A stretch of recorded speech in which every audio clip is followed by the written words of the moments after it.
Rombongan pengantar jenazah yang akan memakamkan jenazah ke kuburan kembar di seberang jalan restoran Reza ini agak aneh nih guys. Anehnya, pocong-pocong tersebut menggotong keranda dan yang mengikuti di belakang keranda tersebut juga pocong semua nih guys. Hai semuanya, kembali lagi dengan gua di AYL Story. Kali ini AYL Story ingin membagikan kisah horor dari Reza di Klaten, Jawa Tengah nih. Halo Reza, seperti apa seremnya kisah dari Reza ini? Tapi sebelum kita mulai ceritanya, jangan lupa klik tombol subscribe dan tombol loncengnya agar AYL Story makin rajin-rajin ngupload cerita horor untuk kalian semua guys. Oke, tanpa berlama-lama langsung saja kita mulai ceritanya. Let's go!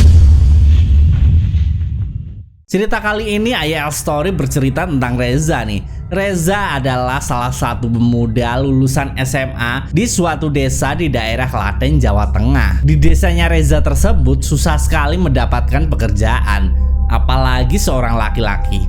Karena di daerah tempat Reza tinggal ini mayoritas anak muda seumurannya bekerja di garmen guys.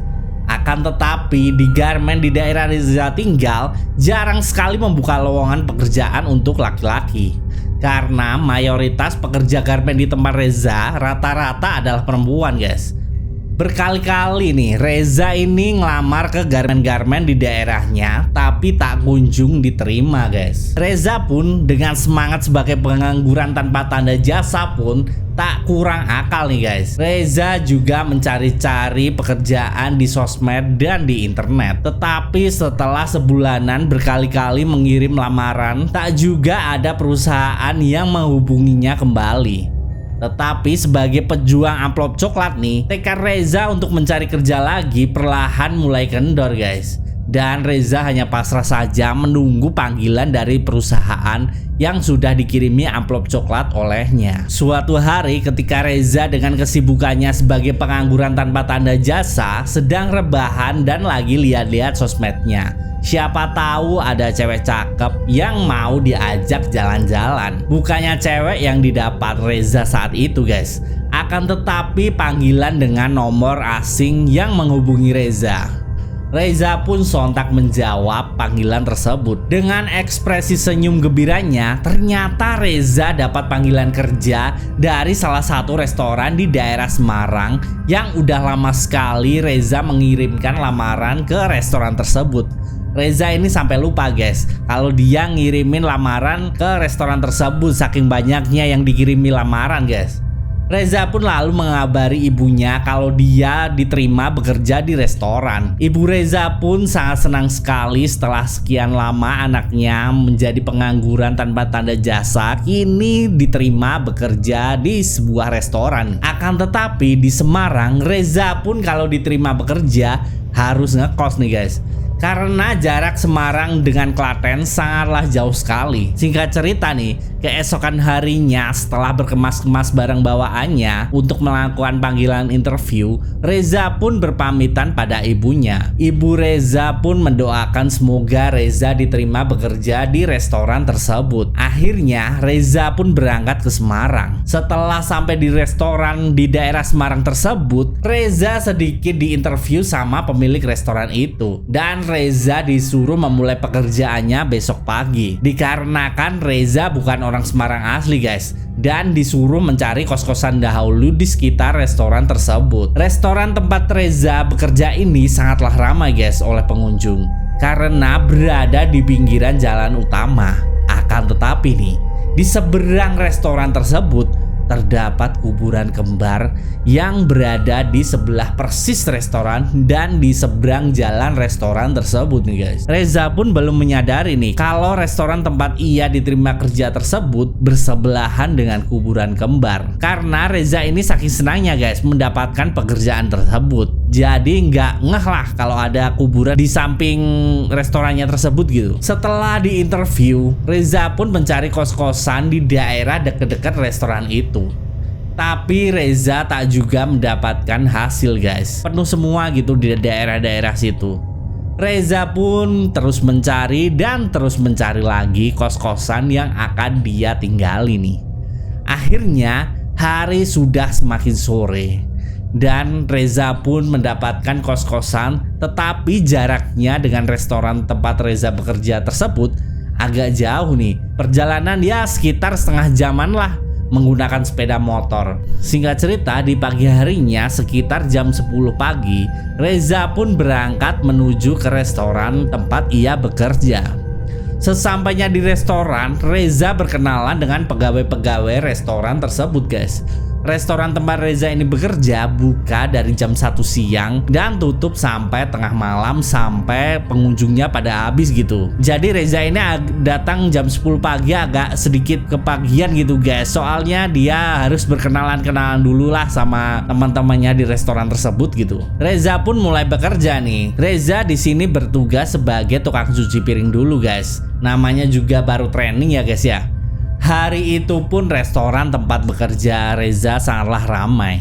Dan Reza pun jam 11 malam masih bekerja karena cucian piring yang menumpuk dikarenakan banyaknya pelanggan yang datang di restoran tersebut. Reza pun namanya juga anak masih baru, dia sangatlah rajin sekali guys. Sampai-sampai semua pegawai udah pada pulang semua, tinggal Reza sendiri nih yang masih bekerja di restoran itu guys. Malam itu dalam keadaan hening di restoran tersebut karena hanya ada Reza sendiri. Di restoran itu dalam keheningan tiba-tiba ada suara anak kecil sedang berlari-larian dan tertawa di sebelah restoran tempat Reza ini bekerja nih guys. Reza ini mendengarkan, samar-samar mendengarkan ada anak kecil gitu guys yang sedang berlari-lari sambil ketawa-ketawa guys. Jadi nih tempat Reza ini mencuci piring berada di paling belakang sendiri restoran itu guys, dan berdekatan langsung dengan kuburan kembar yang gua ceritain tadi di awal tuh. Suara anak kecil tersebut perlahan-lahan semakin kenceng nih,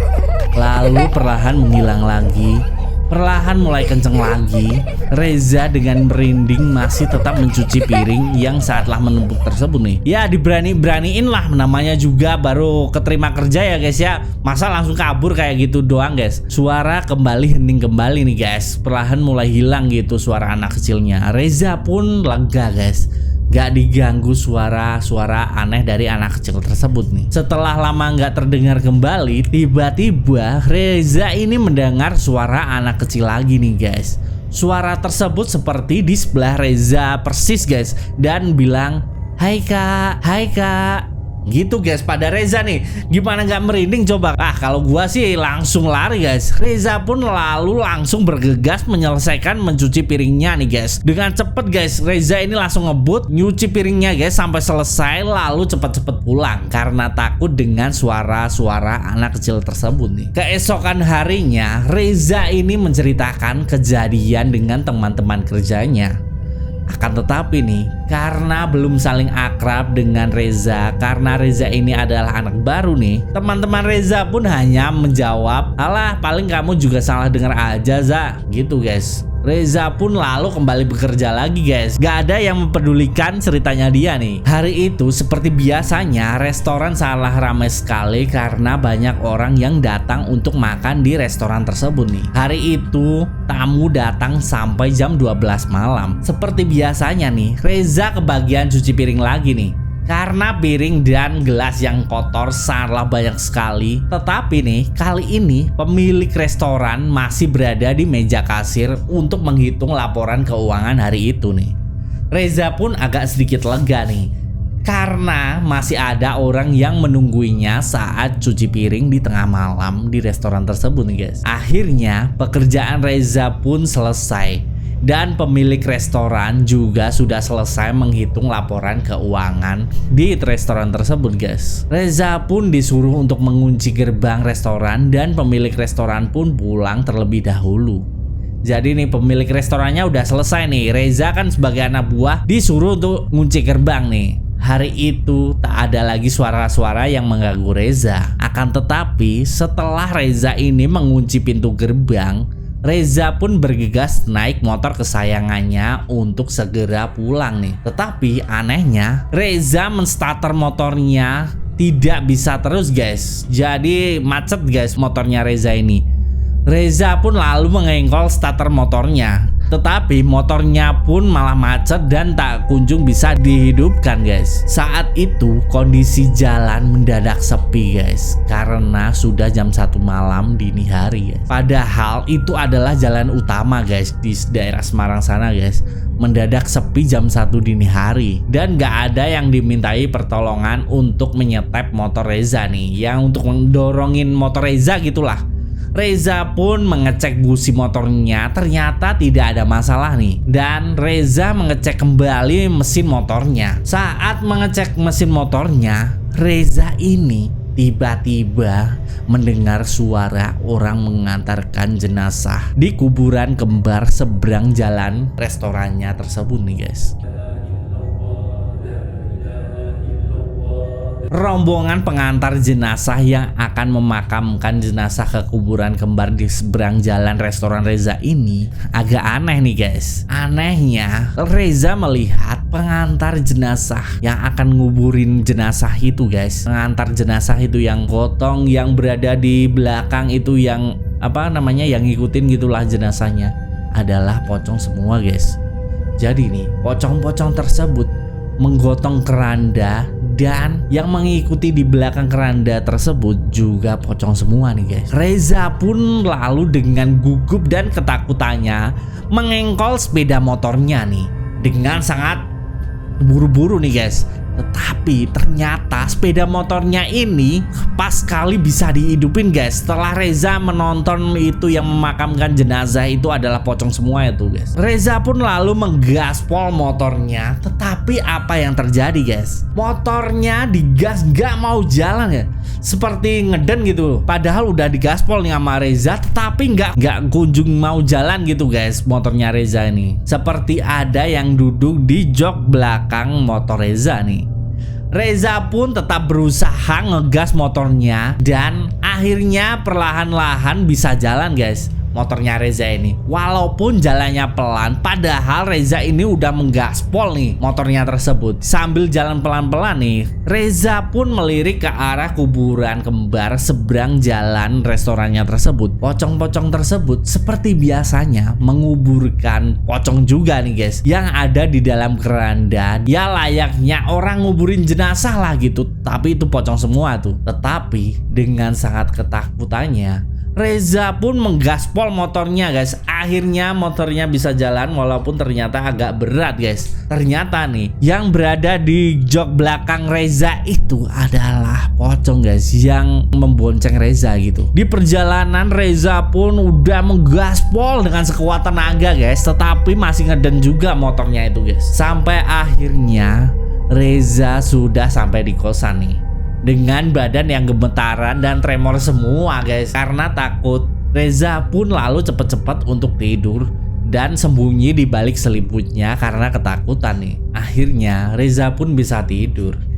Tetapi nih, di dalam mimpi Reza kembali didatangi pocong yang membonceng di motornya tadi nih. Di dalam mimpi Reza nih, pocongnya itu berada di sebelah Reza tidur nih. Jadi Reza ini ditemenin pocong guys tidurnya guys. Reza dengan gagu tidak bisa minta tolong dan kayak orang tindian gitu. Keesokan harinya Reza pun gak masuk kerja karena kan masih ketakutan melihat pocong tadi malam itu guys. Berhari-hari Reza masih memimpikan pocong yang berada di kuburan kembar di sebelah restoran Reza nih. Membuat Reza ini jadi sakit-sakitan karena ketakutan guys. Reza ini jadi kelihatan kayak orang linglung gitu di kosannya. Reza ini jadi jarang makan dan suka menyendiri gitu guys di kos, karena Reza belum banyak mengenal anak kos di kosannya tersebut nih guys. Dikarenakan Reza ini baru tinggal di kos tersebut baru sebentar gitu guys, belum beberapa bulan gitu. Jadi belum saling kenal lah dengan anak-anak kos lain gitu.